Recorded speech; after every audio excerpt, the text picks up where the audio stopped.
আমরা খেলে যাদের দাঁত টক হয়ে যায় তারা আমড়াটা এরকম ভাবে জুস বানিয়ে খেতে পারেন। এত মজার হয় এই জুসটা, যদি একবার না বানিয়ে খান তাহলে আপনারা বুঝতেই পারবেন না।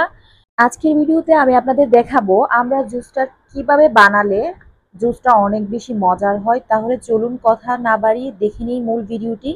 প্রথমে আমি কিছু আমড়া নিয়েছি, এগুলো ফ্রেশ আমড়া নিয়েছি। এখন এগুলোকে ধুয়ে ভালো করে কেটে ছোট ছোট টিউব করে কেটে নিয়েছি।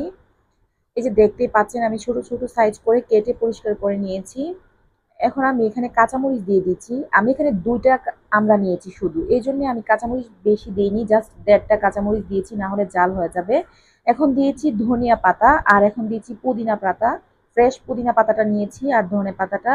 এই ২টা পাতা জুসটাকে এত সুন্দর একটা ফ্লেভার এড করবে যে আপনার অনেক ভালো লাগবে। আর এখন দিয়ে দিচ্ছি পরিমাপ মতো লবণ। আর আমি এখানে ২টা আমড়া নিয়েছি, ২ গ্লাস জুস বানাবো, সো আমি ২ চামচ চিনি দিয়ে দিয়েছি।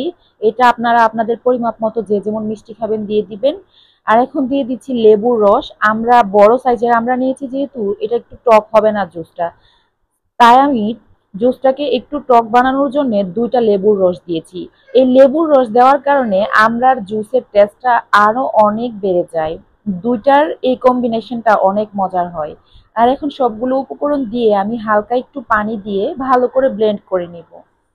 আমি ছোট জারটাতে নিয়েছি যেন কোনো প্রকার আঁশ না থাকে। জুসের মাঝে যদি আঁশ থাকে তাহলে সেটা খেতে ভালো লাগবে না, তাই ভালো করে ব্লেন্ড করে নিবেন। আমি ব্লেন্ড করে নিয়েছি, এই যে দেখুন কোনো প্রকার আঁশ নেই, একদম মিহি হয়ে গিয়েছে। এখন আমি সার্ভ করে দেখাচ্ছি যে জুসটা ঠিক কতটা সুন্দর হয়েছে। বাহিরে যদি আপনারা এই জুসটা খেতে যান তাহলে ১ গ্লাস ৫০ থেকে ৬০ টাকা নিবে। তো বাসায় বানিয়ে খেতে পারেন এভাবে। আমি ফ্রিজের ঠান্ডা পানি দিয়ে এটাকে সার্ভ করেছি। এখন আমি সুন্দর করে পরিবেশন করে নিব।